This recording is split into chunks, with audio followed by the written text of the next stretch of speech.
untuk mengambil bagian. Terima kasih.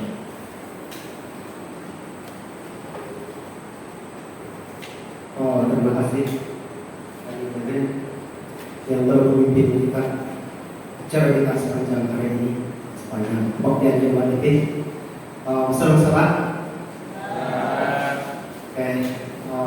Meski kau walaupun dalam keadaan lebar titik 3 detik itu berjaga-jaga, begitu banyak keberkatan orang tim kita. Kita masih ada kesempatan untuk beribadah dan memuji Tuhan sama-sama pada saat ini. Amin. Amin. Tajuk khutbah saya pada hari ini adalah badai Allah yang benar. Benar-benar sebenar. Saat dapat ditimpi, bahkan kita berada dalam gereja, kita khawatir tentang benda-benda yang ada di luar sana. Bahkan mereka yang terlibat dalam karantin pada ketika ini, yang mungkin ayah atau datuk yang sakit pun rasa pengkurang kabar yang kita yang ada di sini pun tertanyakan pengkurang.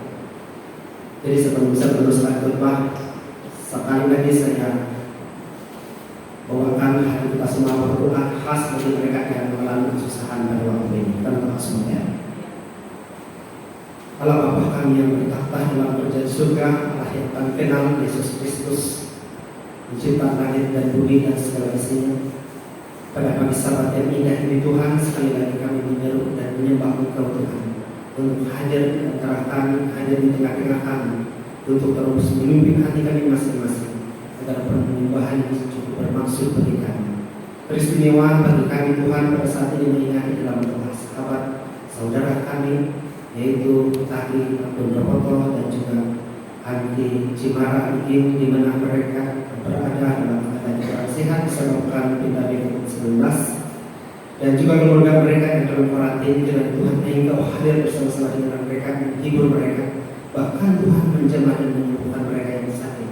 Sebab Tuhanlah tabib atas segala tabib, dokter atas segala dokter, pusat penyembuhan dari segala penyakit bagi mereka yang percaya dan beriman kepada Tuhan. Kami yakin dan percaya Tuhan, Engkau juga bersama-sama dengan mereka. Engkau menyentuh mereka Tuhan, serta menghibur keluarga mereka sehingga mereka merasa damai dan mereka aman tanpa kekhawatiran, karena mereka percaya dan bersandar sebagai Tuhan. Terpuji nama Tuhan untuk kebaikan dan respon terhadap doa ini. Dalam nama Tuhan Yesus kami berdoa. Amin.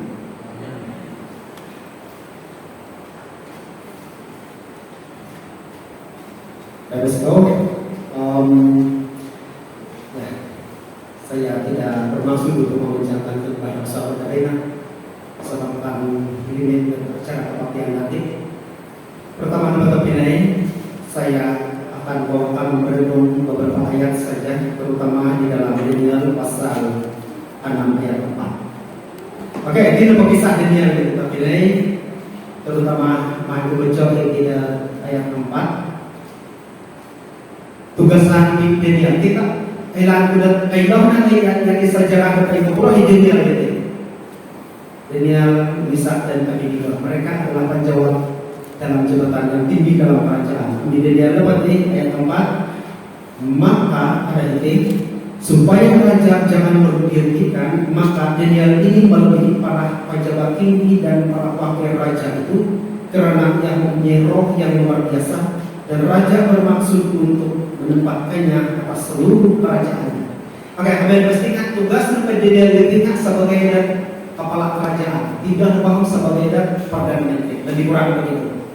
Nah, ini berlaku di selepas diri, disebabkan perasaan iri hati pada benda ketika, disebabkan perasaan iri hati dan dengki daripada orang-orang di bawah pimpinan Daniel pada ketika itu, maka ini betul-betul pegawai-pegawai istana telah mencadangkan kepada Raja Darius Kanderi untuk mengasih kisah ketetapan. Untuk ketetapan Daud, Isai dan wahid menyembah Tuhan lain selain daripada Tuhan Allah yang disembah oleh raja itu pada ketika itu akan dihukum mati dengan cara dibuang ke lubang singa. Oke, baik membaca ini Daniel pasal 9. Oleh sebab itu, ya raja, keluarkanlah larangan itu dan buatlah suatu perintah yang tidak dapat diubah menurut undang-undang orang Media dan Persia yang tidak dicabut kembali. Sebab itu Raja Darius membuat surat perintah dengan larangan itu. Dengan kata lain, surat apa ini? Apa yang berlaku selepas itu? Entah yang apakah saya akan kaitkan dengan kehidupan kita masa ini. Entah yang tadi dulu berlaku selepas itu. Selepas berdiri, demi didengar-dengar bahwa surat perintah itu telah dibuat, pergilah ia ke rumahnya. Dalam kamar atasnya ada tingkap-tingkap yang terbuka ke arah Yerusalem. 3 kali sehari ia berlutut dan berdoa serta memuji Allahnya seperti yang biasa dilakukan. Sangkira idenya tapi dan kalau kita dilarang untuk menyembah mana-mana Allah lain selain daripada Allah yang disembah oleh raja itu dan orang Media dan Persia. Yang pertama dalam otak Daniel adalah jawabannya sebagai perdana menteri. Yang kedua dalam otaknya adalah nyawanya. Dulu berlaku, apakah Daniel takut kehilangan kedua-duanya? Yang pertama dalam otak Daniel, pangkat dan jabatan itu hanya sementara, dan dia terangkat atas jabatan perdana menteri itu karena kuasa Allah. Amin. Dia datang dari Allah dan dia kembali kepada Allah. Yang kedua adalah tentang nyawa. Seperti mana dilangkati dan bahwa nyawa itu, ajal itu di tangan Tuhan. Kebiasaan kita dengar tentang penyakit, tapi kadang-kadang ajal itu datang dari kita sendiri. Contohnya kelalaian. Contohnya aku mungkin sekitar mengganti dan dia baru ke bila dia pulang dia akan kebalakan dan mati. Itu adalah ajal pilihan sendiri, bukan daripada Tuhan. Tetapi ternyata kebanyakan hidup mati di dunia ini adalah atas kehendak Tuhan. Itu yang dia pikirkan pada saat itu, dan saya percaya itulah sebabnya bila dijabat oleh kerajaan, oleh orang-orang di bawahnya dan oleh raja dan sendiri, dia sahut cebaran itu dan dia buat seperti mana yang dia yakini. Dulu berlaku disebabkan oleh perintah itu, akhirnya Daniel dan sahabat-sahabatnya diambil dan dibuang ke gua singa. Apa yang berlaku saya baca, guma mau dari raja Darius antakan aman Parisio dan antakan tidak tunggu di Daniel tentang itu Allahmu yang kau sembah dengan tekun, dialah kiranya yang melepaskan engkau. Dia yang tidak pernah percaya Allah pun pada saat kesulitan akan terpikir tentang siapakah Allah Daniel itu dan bagaimanakah seharusnya Allah itu bertindak kepada orang yang percaya kepadanya. Dan pada akhirnya Daniel tidak tidak menghadapi apa-apa masalah. Daniel selamat dengan sahabat-sahabatnya, bahkan orang-orang yang memfitnah dia telah dimasukkan ke dalam gua singa dan dibaham hidup-hidup oleh singa-singa di dalam gua tersebut. Amin. Saudara-saudara, mari kita buka ayat seterusnya di dalam Matius pasal 6 ayat 25 hingga 30. Oke, Matius pasal 6, sesi harapan kita tentang pokok pasal 6. Oke, mari baca ayatnya.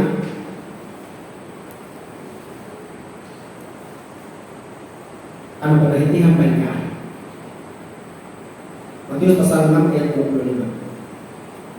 Oke, hal kekhawatiran. Karena itu aku berkata kepadamu, janganlah khawatir akan hidupmu, akan apa yang hendak kamu makan atau minum. Janganlah khawatir pula akan tubuhmu, akan apa yang hendak kamu pakai. Semua disikulam hak pelajaran tentang satu benda tentang pelajaran pekerjaan tamatan. Pertama merupakan tentang rumah ataupun tempat perlindungan. Yang kedua adalah tentang pakaian, apa yang kita pakai. Yang ketiga adalah tentang makanan, apa yang kita makan. Ini saya ditutup bersama di dalam harta. Jadi saat berkata bersama dengan menyatakan tentang jangan khawatir handaman ini. Ini handaman Tuhan. Takkan dapat bermula di pandemi COVID-19 ini. Maka pikir aku nilai menurut pikir ini. Ini kok pikir betul pertama yang benar apa yang saya mau bayar dengan kos rumah. orang mau benar-benar dia hilang akal, menjadi gila karena begitu tinggi kos di bandar dan mereka tidak dapat membiayai. Turun pada gila bandar dia akan lebih terpikir bagaimana saya mau menutupi segala kos yang diperlukan. Sedangkan sekarang saya tidak ada kerja, tapi bayarannya tetap berlangsung. Bayaran listrik, bayaran air, bayaran api, contoh.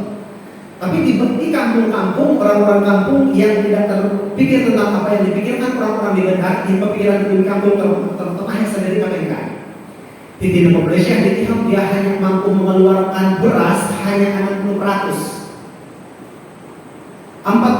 itu selebihnya kita import daripada negara Vietnam. Untuk bangunan nanti tidak untuk Vietnam harga setiap kilo beras adalah bernilai 80 sen. Nah, belinya tidak hitam. Jadi mereka angkut dengan kos pengangkutan dan dijual di Malaysia dengan harga 3 ringgit atau 3,5 sekilo. Itu adalah standar bagi beras baru. Jadi kita tetap pikir, pikir turun nyambung mereka. Pikir berterus sangka membutuhkan mah beliin kan? Kisin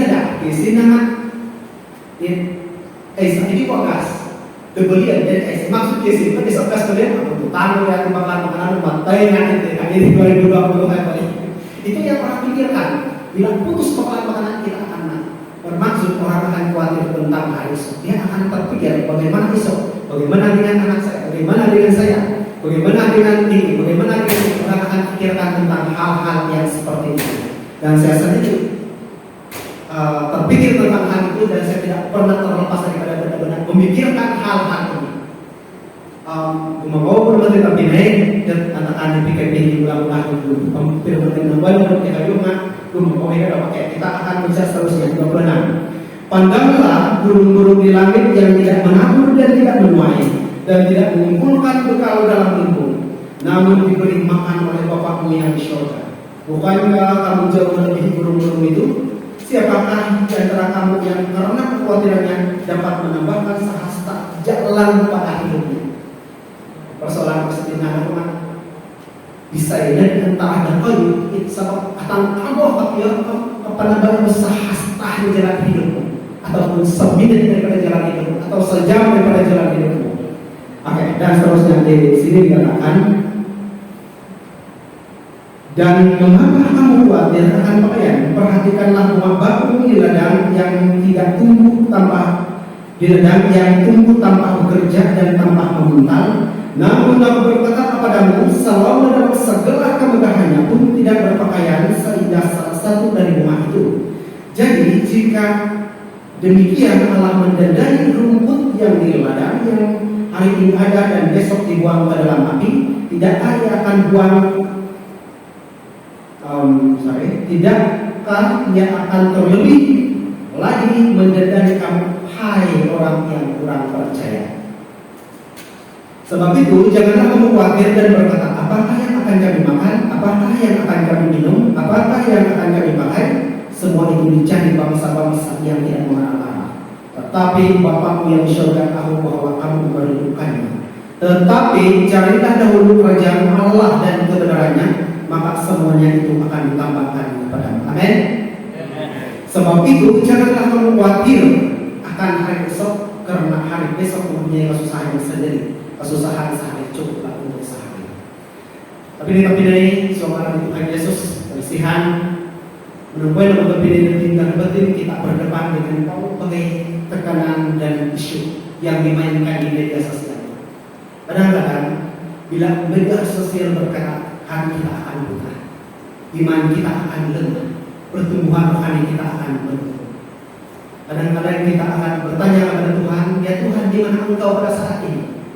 Begitu banyak masalah-masalah yang berlaku Tuhan, tapi di mana Engkau saat ini? Persoalan penting, apakah Tuhan pernah tidur? Apakah Tuhan pernah bisu untuk mendengar kepada doa kita? Apakah Tuhan tidak pernah bertindak dan menjawab doa kita? Pada hari ini begitu banyak kesedihan yang berlaku. Apabila terhadap disebabkan COVID-19 ini, begitu banyak orang yang risau. Dulunya saya masih ingat, katakan berumur 12 tahun dan 13 tahun saya tidak bisa apa tahu. Aku asal lupa, pakai mudik makan, jadi mau beli membuat padanan itu. Tapi Dia tanya apa tahun kita percaya ataupun tidak. Kamu ada perhatikan ataupun tidak? Dia boleh khawatirkan dan boleh mengkhawatirkan kita. Kadang-kadang itu lama-lama dia cakap tahu. Kalau dia batuk kemudian memeraskan menginap di tempat, kadang-kadang dia dijawab begitu. Bukannya COVID itu tidak ada, kamu malas. Dia sendiri pun pandai tahu apa yang dia pikirkan. Bermaksud dia sedang khawatir dan kebimbangan mereka pun sedang menjawab. Yang sebagai ibu bapak pun begitu juga. Ini sebab lihat secara pribadi dan saya kira aku minta di situasi dan masa di detik top mengapa bisa menjawabnya kau pada mata yang pasti tidak ya pemusanahan kau tengguran nanti nak tanpa topek kau dia minta apa minum obat-obatnya atau tangan apa tengguran topek yang minum obat itu yang kita ingat dalam otak kita. Jadi minta nanti angka kita yang kuasa jadi angka minta nanti angka karena nampak angka dan ubidam kekhawatiran kita akan naik pada tahap di mana tahap begitu naik. Tapi kalau dia turun macam tahun lalu dia turun pilih 100, 200 tahap kebimbangan kita pun turun. Jadi kan itu begini. Jadi media itu memainkan peranan penting kau. Dia kasih naik begini, tahap kita pun naik, stres kita pun naik. Kalau dia kasih turun, tahap kekhawatiran kita turun, stres kita turun dan kita rasa aman. Walaupun kita tidak orang sudah semakin tidak takut jadi pekan baru dan kamu hari ini mulai lagi ini kayak di setiap petang Sabtu dan Ahad saya pernah menyaksikannya sendiri. Aisyah perjalanan bagi kakak lawan mereka itu bintang. Jadi mereka tidak akan khawatir sebab pada waktu itu COVID sedang menurun. Yang tidak bohong saya rasa mereka sangat khawatir. Oke, jadi kalian bohong begitu kuat sekali tekanan yang kita hadapi pada masa ini yang menyebabkan kita risau tentang hari esok. Inilah kita risau tentang hari esok sehingga kan hari ini kita lupa lewatkan dulu mana dari beda sebabkan mengusahakan waktu berlalu terus waktu. Sedangkan di dalam Alkitab katakan janganlah kamu khawatir tentang hari esok. Sehari jelas cukuplah untuk sehari karena hari esok ada kekhawatiran, ada kesusahan yang sendiri kan di dalam kita. Jadi sebelum perkataan terkait dengan firman pun kita mempergunakan hidup yang ada sekarang ini dengan enjoy, dengan happy, tanpa apa-apa tekanan. Susah nunggu kita mau hidup tekanan, ya. Firman aku bayang mana? Malaikat kita mengkawal ya. Kita lebih tertarik kepada benda-benda yang memikirkan maksudnya apa? Harap betul benar tadi ini kan begitu. Jadi kalau berarti ini kaitan tentang ketangkapan, kurang ya, kurang maksa kan nggak ya. Nah kadang-kadang kalau waktu itu luntur benda-benda dia tidak berapa menarik perhatian kadang-kadang kembali gue dan memenuhi. Jadi kemudian masalah itu selalu menarik perhatian kita dan selalunya masalah itu selalu di atas kepala kita. Dia melebihi daripada apa yang kita pikirkan. Itu yang berlaku pada masa ini dan saya merasakan sendiri dengan apa yang Anda rasakan. Oke, hal-hal ayat kita pergi kepada perumpamaan yang terakhir. Lukas pasal 8 ayat 22 hingga 25. Saya harap kita Lukas pasal 8 ayat 22 hingga 25. Oke, ini adalah satu pelajaran yang cukup bermaksud bagi David dan masa ini yang mungkin orang tidak terfikirkan pun dia ada kaitan pada masa ini. Angin ribut diredahkan. Nah itu baca ini yang ada kita baca dalam hati masing-masing. Karena pada suatu hari Yesus naik ke dalam perahu bersama-sama dengan murid-muridnya dan dia berkata kepada murid-muridnya dan dia berkata kepada mereka, marilah kita bertolak ke seberang danau. Lalu bertolaklah mereka dan ketika mereka sedang berlayar Yesus tertidur sekonyong-konyong. Turunlah taupan dan danau sehingga perahu itu dimasukkan air dan mereka berada dalam bahaya. Yang pertama persoalan kita adalah seperti ini. Jika seandainya Yesus itu adalah Tuhan, mengapa dia tidur pada ketika itu? Apakah Tuhan pernah tidur? Persoalan yang pertama. Dan persoalan kita yang kedua, saat kita dalam kesusahan kita tidak mempersoalkan status Yesus sebagai Tuhan ataupun sebagai apa. Tapi kadang-kadang kita mempersoalkan Apakah Tuhan sedang tidur pada masa ini sehingga dia tidak dapat mendengarkan keluhan, doa, dan kesusahan kita? Itu yang pertama. Jawabannya di sini, Yesus menjawab, maka datanglah murid-muridnya membangunkan dia, katanya, Guru, kita binasa. Itu yang bermain dalam otak kita pada ketika ini, percaya ataupun tidak. Ini adalah kaitan kehidupan kita pada waktu ini. Kaitannya adalah selalunya kita katakan, oh meningkat pakai sepeda, kadang-kadang kita katakan, Tuhan, kamu akan binasa.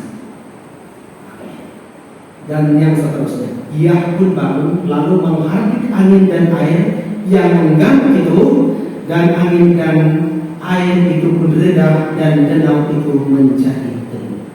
Lalu katanya kepada mereka, di manakah kepercayaanmu, saudara-saudara yang dikasihi di dalam nama Tuhan Yesus?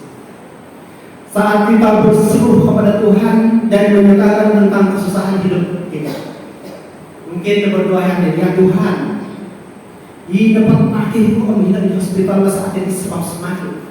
Ini dapat tinako di hospital saat ini sebab semakin. Ini dapat bina di hospital saat ini sedang semakin. Kadang-kadang aku merasa, ya Tuhan, saya begitu berkekurangan pada saat ini Tuhan.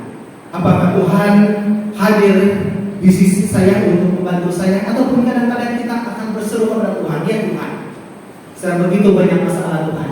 Orang di kiri dan kanan saya bercakap tentang hidup saya. Apakah Tuhan tidak mempedulikan saya? Apakah Tuhan sedang tidur? Dan juga kadang-kadang kita bertanya kepada Tuhan, ya Tuhan, keluarga saya dalam kesusahan, cukup berat saat kesusahan yang kami alami. Mengapa Tuhan tidak campur tangan dalam hal keluarga kami? Saya yakin dan percaya Tuhan akan bertanya kepadamu tentang satu soalan. Di manakah kepercayaan? Tuhan akan bertanya balik kepada kita, di manakah kepercayaan? Bukankah Tuhan pernah katakan di dalam kitab Yesaya, sebelum engkau berada, sebelum engkau lahir dan sebelum engkau terbentuk di dalam rahim ibumu, Tuhan sudah tahu apa yang berlaku di masa depanmu, dan Tuhan punya rencana di masa depanmu. Demikian juga dengan kisah Ayub. Saat istrinya mengatakan, kutukilah Tuhan, dan saat sahabatnya mengatakan, kutukilah Tuhan, Ayub mengatakan, saya lahir di bumi telanjang dan saya akan kembali kepada Tuhan dengan telanjang. Amin. Amin. Lalu, maka takutlah mereka dan heran. Pada saat ini saudara, kita akan selalu heran dengan jawaban Tuhan, karena Tuhan akan selalu katakan tunggu, selalu Tuhan akan katakan sabar, selalu Tuhan katakan belum tiba waktunya.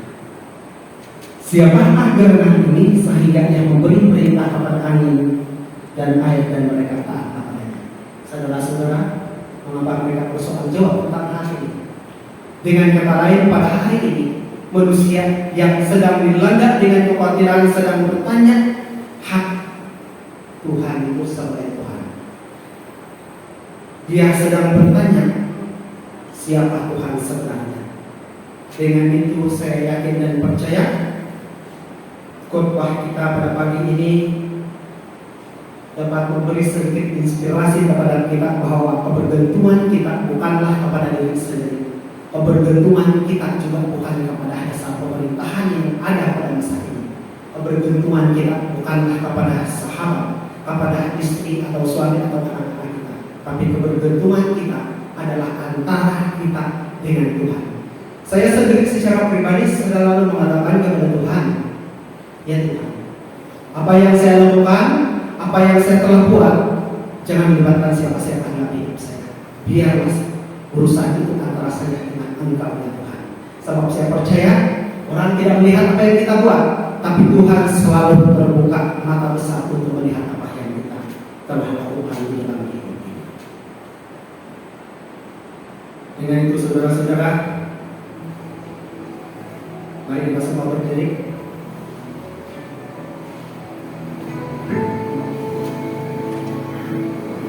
kita ambillah lagu ini sama-sama kita nyanyi.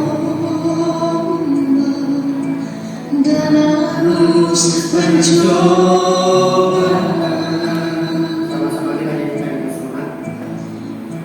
hampir terhilang tujuan hidupku bagaikan karya selalu diobat-obatan mengharap kasihnya seolah-olah tiada mampu. Benar, saudara. Selalu mereka merasakan kita tidak mampu untuk melakukan sesuatu karena itu adalah yang bersama.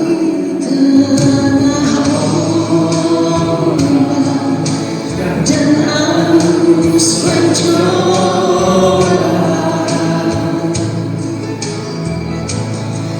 hampir terhilang tujuan hidupku bagaikan kamu selalu diobat-obatan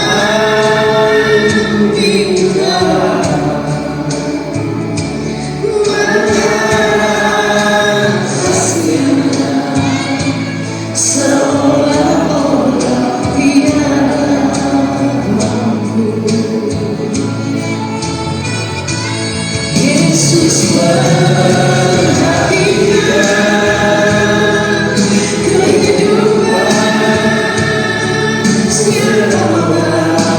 siapa yang sudah sakit melukai dengan kasih sayang. Yesus perhatikan tiap tetesan air mata Dia mengenal hatiku yang penuh penyesalan dosa.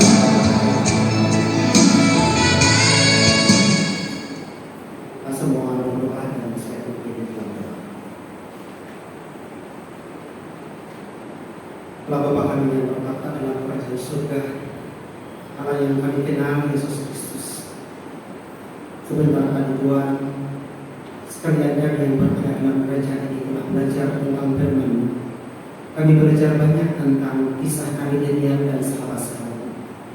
Kami juga belajar Tuhan tentang ayat di dalam Matius pasal 6 tentang hal kewajiban.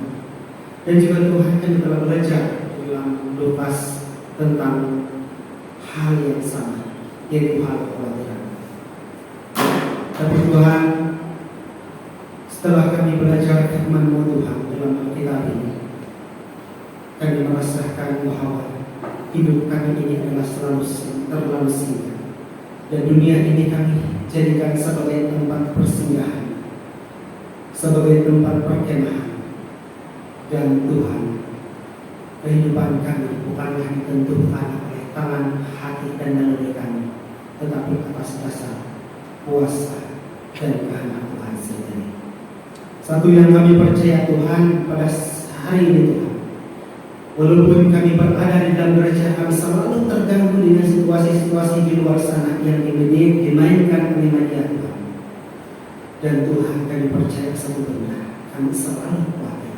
Dan terkadang Tuhan kami lupa untuk berdoa kepada Tuhan, kami lupa berseru kepada Tuhan, bahkan kami lupa untuk melakukan kewajiban kami sebagai orang-orang yang percaya kepada Tuhan, disebabkan oleh kesusahan, disebabkan oleh kekhawatiran yang sedang berlaku di dunia pada hari ini Tuhan. Ya Tuhan Yesus, kami tidak mau terlibat sama di dalam hal itu Tuhan, karena kami percaya baik senangnya kami adalah atas kehendak Tuhan, susah senangnya kami adalah atas kehendak hidup matinya kami adalah di tangan Tuhan. Kami percaya Tuhan bahwa Engkau tidak membiarkan orang-orang yang berseru dan percaya kepadamu untuk terlibat sama dalam hal-hal dan soal-soal kegelapan yang begitu menyimpangkan. Bahkan Tuhan menjauhkan kami daripada malapetaka itu. Dan jika seandainya kami terlibat di dalam hal ini Tuhan, maka Tuhan campur tangan untuk memimpin tangan kami, mengangkat kami, serta menjamahkan, sehingga kami percaya bahwa sesungguhnya Tuhan ada di samping kami. Karena kami percaya satu dan Tuhan tidak pernah bisa, Tuhan tidak pernah tidur, dan Tuhan tidak pernah tertutup mata untuk melihat apa saja yang berlaku di dunia ini. Saat kami begitu banyak kali bertanya kepada Tuhan, Tuhan akan bertanya kepada kami, baik, di manakah kepercayaan? Dengan itu Tuhan, kami tidak dapat mengukur setakat mana kemampuan iman dan kepercayaan kami kepada Tuhan. Bukan kami tunjukkan di mata orang, bukan kami tunjukkan kepada sesiapa, tapi ukuran iman adalah urusan atas Tuhan dan diri kami sendiri. Terpujilah nama Tuhan untuk kebaikan hingga pada masa-masa akan datang di Tuhan. Engkau jamah hati kami, menghiburkan kami, serta memberikan kami pemikiran yang jelas dan murni, sehingga kami menjauhkan diri daripada kekhawatiran yang berlangsung pada ketika ini, dan hanya kami ingat nama Tuhan dan percaya hanya di dalam nama Tuhan Yesus yang boleh mengeluarkan kami daripada permasalahan yang berat, daripada persoalan-persoalan yang berat, sehingga kami percaya bahwa sungguh Tuhan akan di dunia, datang di dunia ini tidak lama lagi. Kiranya Tuhan Engkau menghendaki, Engkau datanglah ke dunia dalam masa terdekat Tuhan, agar mereka yang menderita disebabkan penyiksaan yang berlaku di dunia ini akan terhibur dan akan sama-sama menyambut Tuhan dengan kuasa, nyanyian dan pujian kepada Tuhan. Terima kasih Tuhan karena Engkau begitu baik kepada kami, mendengar dan menjawab doa ini. Dalam nama Tuhan Yesus.